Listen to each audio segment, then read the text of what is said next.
नमस्कार, राजस्थान समाचार में आपका स्वागत है। पेश है राजस्थान की खास खबरें। भीलवाड़ा में बहनें राखियां बांध दिलाएंगी, वोट देने का संकल्प। विधानसभा क्षेत्र आसिंद में 100% मतदान हो, इसके लिए उम्मीद सिंह राजावत, सहायक रिटर्निंग अधिकारी आसिंद ने नए वोटर्स, युवा मतदाता तथा मतदान के प्रति बेरुखी रखने वाले मतदाताओं की रुचि मतदान की ओर बढ़ाने के लिए ये नवाचार व अनोखी पहल की है। आसिंद से स्वीप प्रभारी अशोक कुमार पारिक, भू अभिलेख निरीक्षक ने बताया कि उपखंड प्रशासन आसिंद स्वीप कार्यक्रम के तहत पारिक परिवार बराना ने तहसील कराली की महिला पटवारियों के सहयोग से 5100 राखियां विशेष रूप से तैयार कर सहायक रिटर्निंग अधिकारी आसिंद को उपलब्ध करवाई है। राजस्थान की 12 सीटों पर हुआ 50.27% मतदान।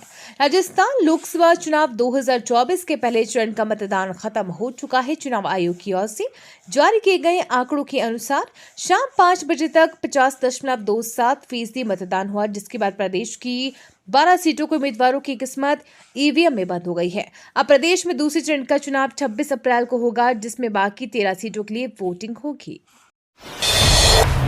टेस्ला की राजस्थान में हो सकती है एंट्री, प्रदेश सरकार कर रही है बड़ी पहल। राजस्थान में नया निवेश आए, प्रदेश के युवाओं को रोजगार मिले, इसके लिए सीएम भज्जोलाल शर्मा प्रयासरत है। सूत्रों से मिली जानकारी के अनुसार कंपनी टेस्ला को राजस्थान में लाने के लिए राज्य सरकार ने ताकत झोंक रही है। बता दें, ये कंपनी दुनिया भर में इलेक्ट्रिकल वाहन बनाने के लिए मशहूर है।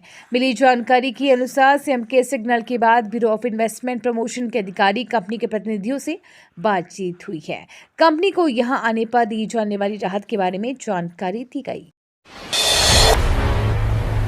21-22 अप्रैल को राजस्थान के इलाकों में आंधी के साथ बारिश। आगामी दिनों में अधिकांश भागों में मौसम शुष्क रहने की आशंका मौसम विभाग द्वारा जताई गई है। हालांकि उत्तर पश्चिम राजस्थान में 21-22 अप्रैल को हल्की बूंदाबांदी हो सकती है। आने वाले दिनों में तापमान में विशेष बदलाव नहीं होने की संभावना।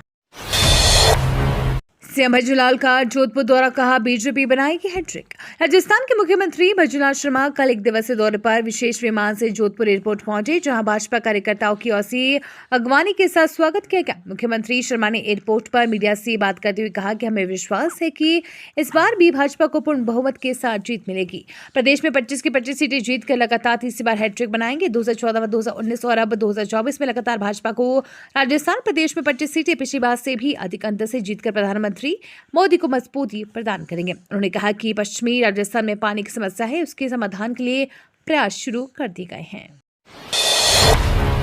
बीजेपी प्रत्याशी रामस्वरूप कोली के मतदान केंद्र पर हुआ हंगामा। बीजेपी प्रत्याशी रामस्वरूप कोली के मतदान केंद्र पर हुआ हंगामा। लोगों ने फर्जी वोटिंग का आरोप लगाते हुए घेरी पोलिंग पार्टी। 18वीं लोकसभा के पहले चरण के चुनाव समाप्त हुआ। पूरे दिन मतदान को लेकर लोगों में जोश दिखा। सुबह से शाम तक 11 घंटे तक चला पहले चरण का मतदान।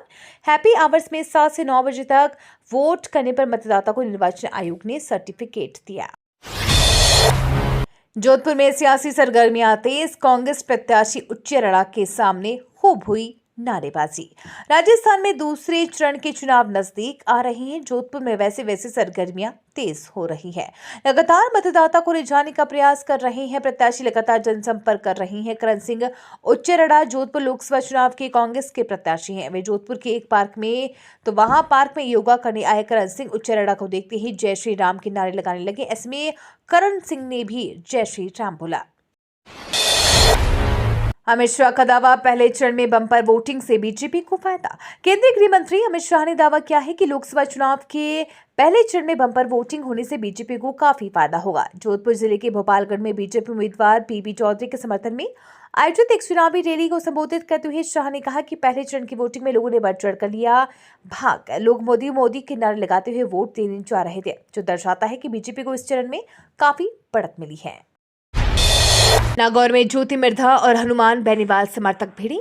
राजस्थान में 12 लोकसभा सीटों के लिए मतदान जारी है, लेकिन कई स्थानों पर विवाद भी हुआ। नागौर के कुचेरा में भाजपा प्रत्याशी ज्योति मिर्धा और इंडिया गठबंधन के प्रत्याशी हनुमान बेनीवाल के समर्थक भिड़ गए। कुचेरा नगरपालिका के अध्यक्ष तेजपाल मिर्धा के सिर में चोट लगी, जबकि चुरू में सादुलपुर के गांव रामपुर रेणु गांव में फर्जी मतदान की शिकायत पर 2 लोगों ने पोलिंग एजेंट का सिर फोड़ दिया। बता दें, दोपहर 3 बजे तक इन 12 सीटों पर 41.51% मतदान हुआ है। वोट डालने को लेकर लोगों में खासा उत्साह देखा गया है।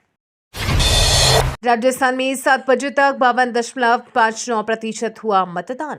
राजस्थान में प्रथम चरण की 12 लोकसभा सीटों के लिए शांतिपूर्ण तरीके से मतदान संपन्न हो गया है। भारत निर्वाचन आयोग के अनुसार राजस्थान में 7 बजे तक के आंकड़ों के अनुसार 52.59% मतदान हुआ है।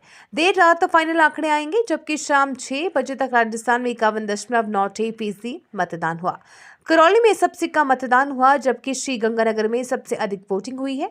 इससे पहले 5 बजे तक राजस्थान में 50.27% मतदान हुआ। धौलपुर करौली में सबसे कम 42.53% तो श्रीगंगानगर पर सबसे अधिक 60.29% वोटिंग हुई।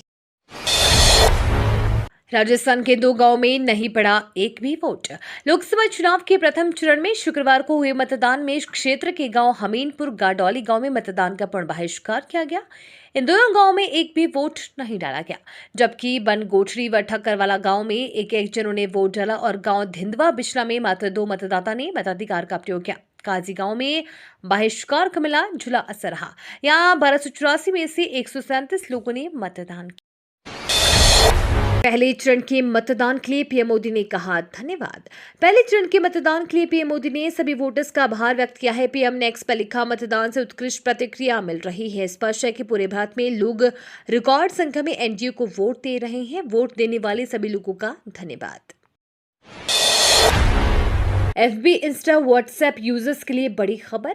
एफबी की मूल कंपनी मेटा ने एआई क्षेत्र में प्रवेश किया है। इसे एफबी मैसेंजर, व्हाट्सएप और इंस्टा पेश किया गया है। एआई की मदद से रियल टाइम इमेज बनाकर दूसरों को भेजी जा सकती है। मेटा के प्रमुख मार्क जुकरबर्ग ने बताया कि ये असिस्टेंट आपके सवालों के जवाब दे सकता है, एनिमेशन और तस्वीरें बना सकता है। इसे गूगल जेमिनी और ओपन एआई के चैटबॉट यानी कि चैट जीपीटी के मुकाबले में देखा। सचिन पायलट को किरोड़ीलाल मीणा का तगड़ा जवाब सुनकर सब हो गए हैरान। राजस्थान में सियासी बयानबाजी की वजह से गर्मी लगातार बढ़ रही है। दौसा लोकसभा सीट पर वोटिंग करने के बाद राजस्थान सरकार में कैबिनेट मंत्री किरोड़ीलाल मीणा ने कांग्रेस और सचिन पायलट को आड़े हाथों लिया। उन्होंने पूर्वी राजस्थान नहर परियोजना पर सचिन पायलट को जमकर जवाब दिया। कहा उनका काम गुमराह करना है। स्वीकृति मिल गई है। पीकेसी और ईआरसीपी को जोड़कर राजस्थान और मध्य प्रदेश दोनों को पानी मिलेगा। अगर सचिन पायलट को शक था तो मुझसे सदन में सवाल करते। मैंने विधानसभा में सभी प्रश्नों का उत्तर दिया है, वो हवा में नहीं दिया। शिक्षक भर्ती पेपर लीक केस, ईडी की पूरक अभियोजन शिकायत पर कोर्ट ने लिया संज्ञान।